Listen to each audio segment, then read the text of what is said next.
Hi, welcome to the Coffee Chat Show here on Buzzin Pattaya, the show where we talk about things that are happening right here, right now, as well as general news, tips, information and advice. Now, joining me on the sofa is Jason. How you doing, my man? Good as gold, Trev. Sweet as looking good, mate. Looking pretty dapper there. Don't know about that, done your hair? mate. No, I ain't done yet. I need it cut, but you know, I mean, I'm going later. But you could have took your swimming cap off before you come, mate. Now, if you don't know who Jason is, I'll tell you now. By the end of this interview, you're going to know who he is, and I can't believe. I mean, what we know? I'm 54, so like 35, 40 years ago. 54, do you have an uphill paper round, son? But I mean, like years ago, when I was stood at Wimbledon watching the mighty Dons, you know, and like the Chelsea boys were there, little did I realise you're on the other side giving me some, aren't you? Yeah, 100%, yeah, 100%. We are going to talk a lot about the history about the Chelsea, and you know, you've had an unimaginable interest in the football. But before we get in, where are you from? Well, the bit of gypsy inside me, bit of gypsy inside me, bit of everywhere to be true, and that's the truth. Absolutely, a bit of everywhere, you know. My dad was out of Richmond, my mum was out of Wandsworth, Tooting, South London, you know what I mean? Boom, boom. I grew up really in a gaff called Whitton, and Amworth, all round there, which is quite near to Twickenham, which is now an affluent area. Yeah, and it just. Cool, you wouldn't think so. Really? You know, but I went to a school called Whitton School, funny enough. Well, the 3 days I went. But, you know. That in total or every year? Yeah. That was but, yeah, so really around that area, you know what I mean? But yeah. So you grew up in London? Yeah, grew up near Twickenham. I mean, home of the rugby, and yet you're a football man. Well, down the road from there, Amworth. No, listen, Amworth's full of gypsies, thieves, and tramps. Let me tell you, don't worry about that. It's listen. Honestly, like the estate that I lived on as well, like. It used to have an hatch. You used to have to order your bit of thing through the hatch and all that, and the geezer would go and get it because it had so many hammers over his head and been robbed and been mugged and thing, and you know, nothing a big thing. But that's, you know, well, it weren't my bag. I was doing my own bits and pieces then. But you know, it's a you know. But all joking aside, like you say, literally like 2 miles down the road is Twickenham, which is now like, you know. It's cake the boat. It's full of people that's like got plenty of ready. And then another 2 miles, you got Richmond, which is like absolutely. Richmond Park now. Listen, millions of you know, is once again, you know, but over the years, like when I suppose it's a bit like anyway. I think even now, you know, over the Docklands way and all that and thing, you know, they're trying to make it all like, you know, it's just trying to change everywhere, aren't they? But so, I mean, luckily for us, we're over here, you know. So I mean, you're in school, obviously, like you left school. I mean, when you left school, what did you do? Now remember, this is we've got an audience there. Do you know what? My first ever job, I was a carpet fitter. Well, an apprentice carpet fitter. I got day released from school. They just wanted me out. It's as simple as that. And that's the truth. You know, ain't no, you know. You mean you weren't a model student? You know. But do you know what it was? To be truthful. See, I didn't really bunk off of school either because... You never went? Well, because it was boring. Yeah. I went to school for a laugh. Yeah. And my pals were like, oh, listen, come on, you know, we want you here, we want to have a laugh, don't we? Do you know what I mean? So I used to go to a laugh, and that's the truth of it. And then I've done a bit of demolition, done a bit of this, bit of roofing. I mean, I couldn't do roofing now, I'm scared of heights. It's mental, isn't it? But really, I've been a market trader all my life. And what have you, ducked and dived, bobbed and weaved. And on the markets, I mean, obviously I know London markets really well, but I mean, what was your favourite market? Where was the one? If I said to you, right, listen, Joe, you got to do a day on the market, which one would you go to? The one that I took the most readies. Which was? As simple as that. Well, it depends. Listen, look, you have good and bad days. I mean, it's a bit like my life. The be truthful. If you're a market trader, your whole life's a gamble. It's a gamble. It's because you're buying there's a thing out at a minute. I mean, I ain't gonna. There's a thing out at a minute. It's literally out as we speak, right? Because I'm still on the ball with all the thing, right? And you know, my job. I wholesale now. That's what I do. That's all I do, right? And it's a fidget thing. And when I tell you this thing, it ain't. If you looked at it, you go, "What on earth is that? What is that?" And you would throw it against the wall, and you would not go. You know, it's like them. Remember the fidget spinners? Yeah. Right. But we would see them. We flew them in. Right. Yeah. We flew them in from China. We had to get talked into getting them, but we've done colossal amounts. And I don't mean like couple of hundreds. I'm talking about like thousands and thousands of, like, but they're actually for autistic kids. That's how they was brought out for, right? Okay. But now there's a new thing with a fidget thing, blah, blah, blah. Cut a long story short. And you would never put crap cells, and that's the bottom line and thing. But, you know, like, it's mad. The dog beds is a massive one. Pillars. It's mental. It's like what sells and what don't sell. But I used to I wouldn't sit in one place. Right. So I'd move from market to market to market to market. And even in the later years, what we would do is we would work car boats. Oh, yeah. Because on a car boat, right? They became big, didn't they? No. There's some massive car boats out there now, and people go, car boats. Let me tell you, don't worry about that. Especially, and I don't mean this rudely, but if you've got a certain, like, I can get all the overruns of things like Next and Primark and this and that. Now, if you get them cheap enough, the Nigerians they are at 6 o'clock in the morning, they are at 5 o'clock in the morning, they're at your stall. Right. And you've took nice readies before thing because they want to send it home. Yeah. But I've got a few contacts there anyway, so I can send it, send bales or containers or whatever if I wanted to. But them car boats, basically the reason why traders, which we are, would go on there is because on a market stall, right, you'll give 70 quid for 10 foot. Yeah, 3 meters. Yeah. Right, on a thing, you'll go and get your van. You'll go and give 20 quid, and you'll get like 50 foot, 40 foot. Yeah. Now all of a sudden, if you've had a bad day, it ain't the end of the world. You've lost an apple, haven't you? You've lost a score. Yeah. But when you go to the market, it's 70 quid plus your wages for the chariot that's with you, then your food, then your this, then your diesel. Might have took you an hour and a half to get there, 3 hours. Yeah. You know, it all comes in. All of a sudden, you're 200 quid behind the 8 ball before you've started. Yeah. Do you know what I mean? So anyway, that's what I was. Keep the Toby sweet, though, won't you? Make sure he's happy. Toby's loved me. I was so sweet. It was all. Do you know what I mean? In case you know what a Toby is, Toby's the market guy. He controls all the pitches, and you're the one who's squaring away, get your money away. I mean, from the markets. I mean, obviously, we've got to talk about football, haven't we? Yeah, of course. We've got to talk about football. I mean, that's what you're famous for. You're well known, and if you're not sure, I think infamous might be the right word. I don't know about famous. I mean, if you're not sure, I mean, we'll put some links down. I mean, we're going to talk in part 2 about your book and stuff like that. But I mean, you're an Arsenal fan through and through, aren't you? Listen, as long as you didn't say Tottenham, I don't care. No, we can't. No. I mean, as long as you ain't the penny choose. Yeah, correct. Yeah. So they probably think, he's Arsenal now. Do you know what I mean? I mean, you're a Chelsea man through and through. Yeah, 100%. So I mean, talk to me about what made you go and watch Chelsea? I mean, in London, we got a fair few to choose from. Why was it Chelsea? My dad. Yeah, but I believe everyone should look. You know, even I've got pals that are Cockney Reds for argument's sake, or this and that. Yeah. But I understand why their sons support, but they support because of their dad. You're their old man, and because of my old pot and pan, so I support. Do you remember your first ever game? No, I was too young. My old man used to put me over the turnstile.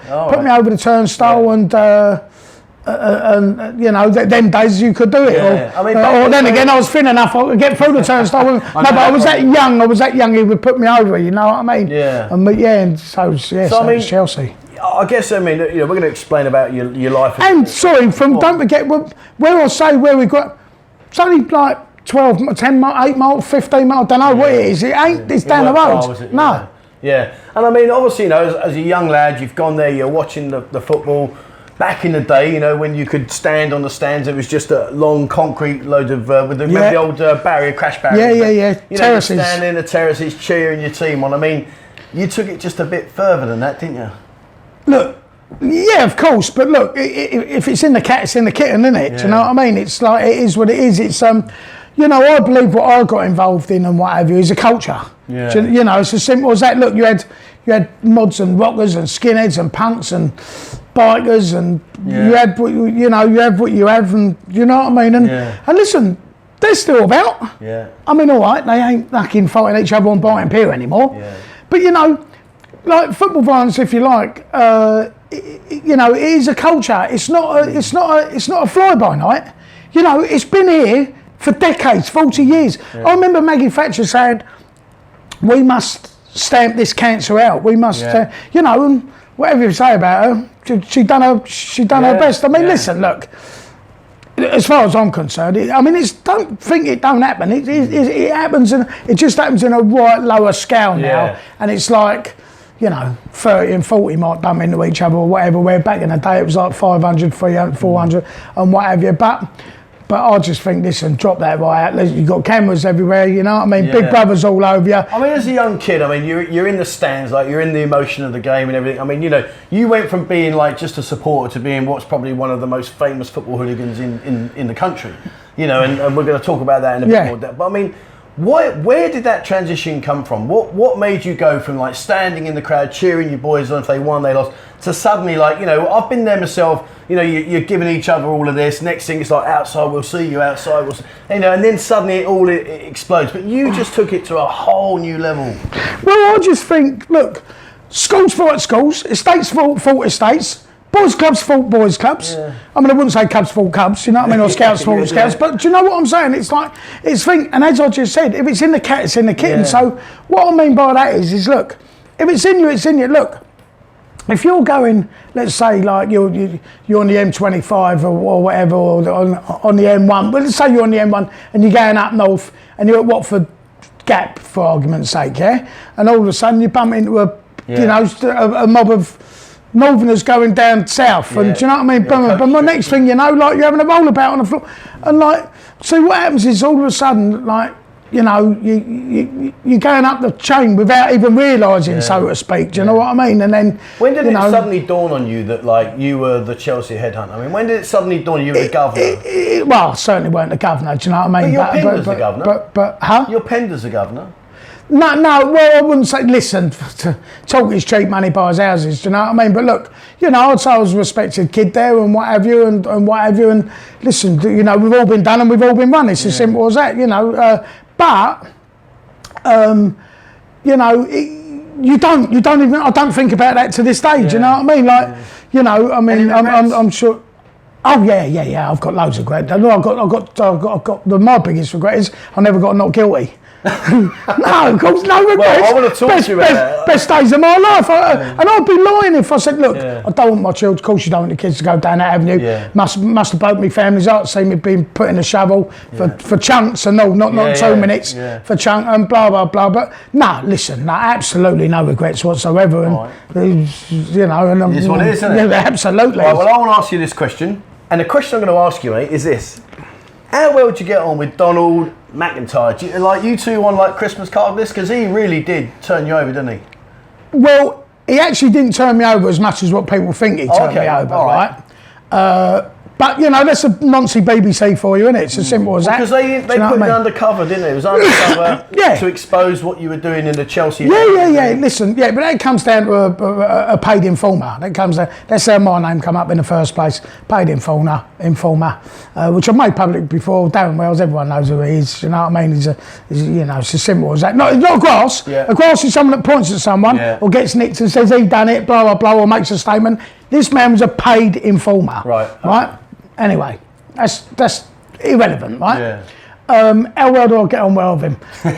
Do you send Christmas cards now? I don't send anyone Christmas cards. But let me tell you, he ain't top of the list. But I hope he has twins as children. They're both blind. They keep bumping into each other, right?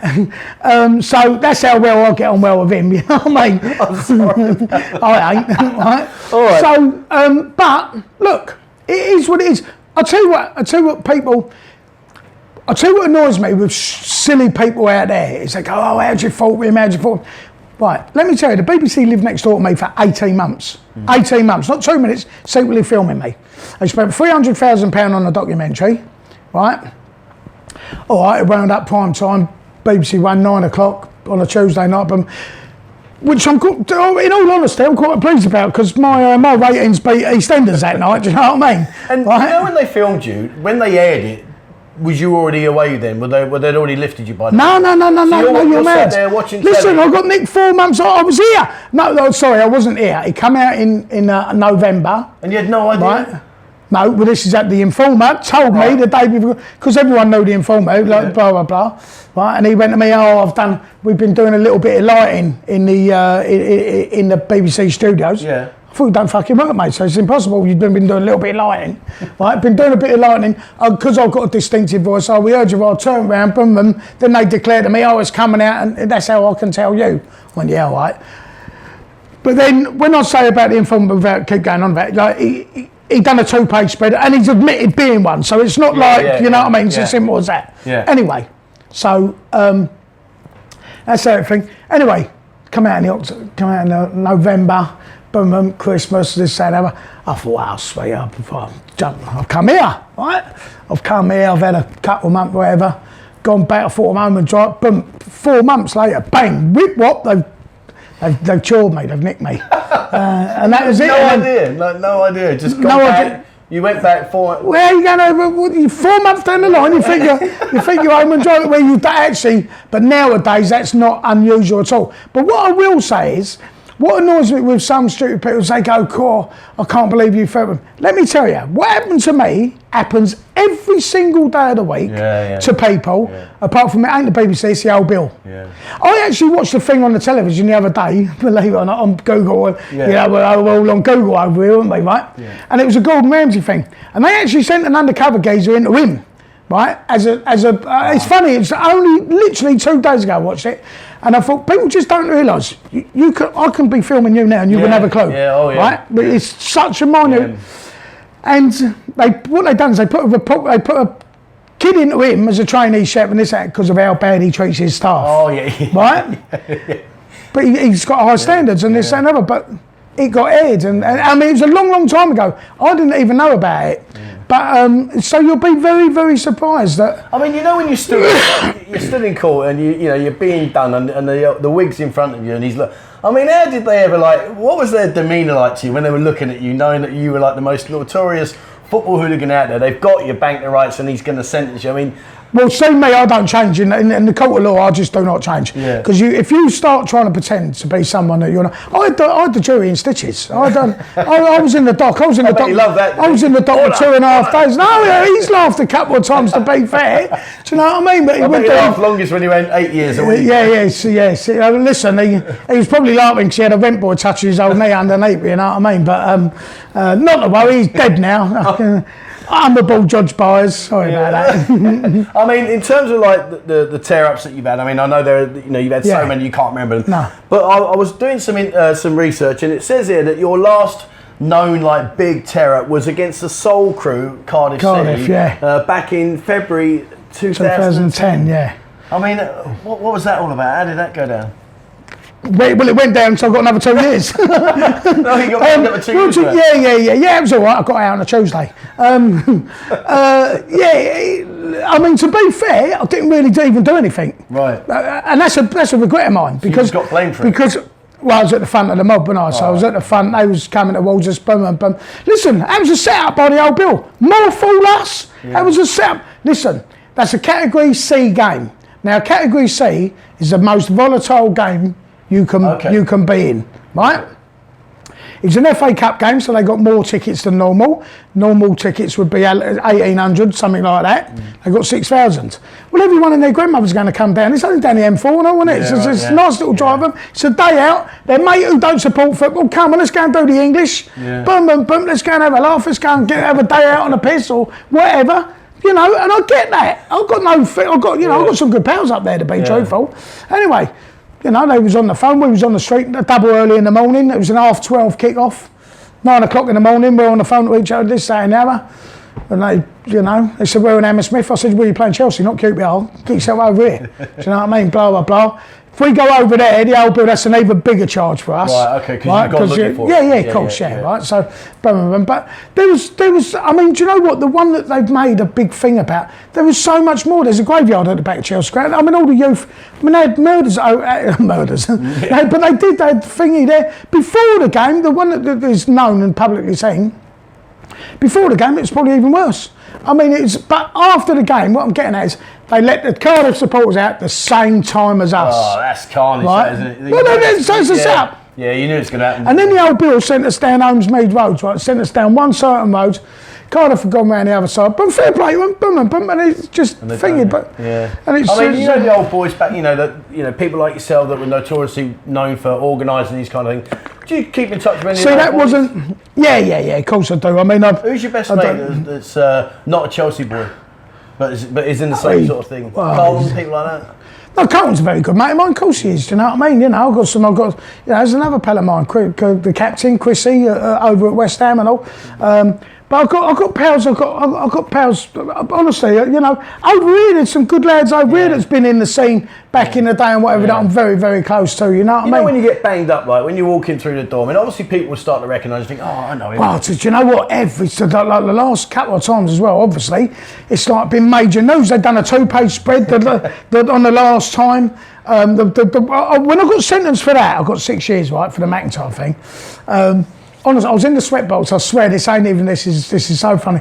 And when you go in the sweatbox, I don't know if you've ever been in. When you go in the sweatbox, right, you don't know who's in the other things. You know the end one is for a Rule 43. It's a nonce. Right, it's normally a nonce, a grass, or a rapist, or whatever the end one, right?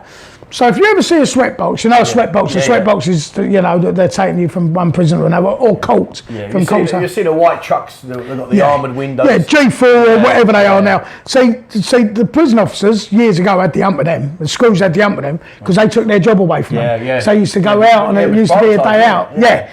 So if you see 2 people, the driver and a passenger, you know there's no one on that sweatbox. But if you see one, the other one's in the back. The other one's at the back, sitting opposite the Rule 43, right? But you don't know who's opposite you, right? Or is it because it's like the glass outside? You get a window, don't you? A little window inside. You can see out, but they can't see in. Right. And same with inside, so opposite you and whatever. So as I come on, as I get on the thing, and I've just been weighed off. Yeah. Now I've been on remand for, I don't know, maybe 14 months. I can't remember, to be honest with you, whatever it was. And as I've got on, we're driving through, and there was a radio rentals. We're right by, and all the television, and it's all on the news, and there's my big fat ugly face, you know what I mean? There's people are on there going, it's a liberty, man, it's a liberty. He's just been, he got 6 years, and I'm not being rude, but rapists get less than me, right? But the funny thing is, then he comes on the news on the radio, because the driver's got the radio on. So I come out of Knightsbridge Crown, Blackfriars Crown Court, which changed out Blackfriars, right? Because we was actually at the Old Bailey. Right. But I'd have preferred the Old Bailey because you'd have got South London people. Whereas Knightsbridge, or Blackfriars as it's called now, you're getting West London people. Yeah. You're getting people out of affluent areas. Yeah. Right? They've all gone up silver spoon. Listen, you're getting a guilty, like you're guilty. But the funny thing, I've got to tell you, the absolutely funny thing, I swear, on my hamster's back legs, right, I swear, the funny thing about it is, as we think, they're all going on about the thing, and as the news stopped, what come on the radio? Billy Joel, I'm an innocent man. I started laughing at myself. I thought, you're getting me out of here. But when I come off the bus at 1:00, when I come back to Wandsworth, but they're all like that, it's a liberty day, because they didn't know I was on there.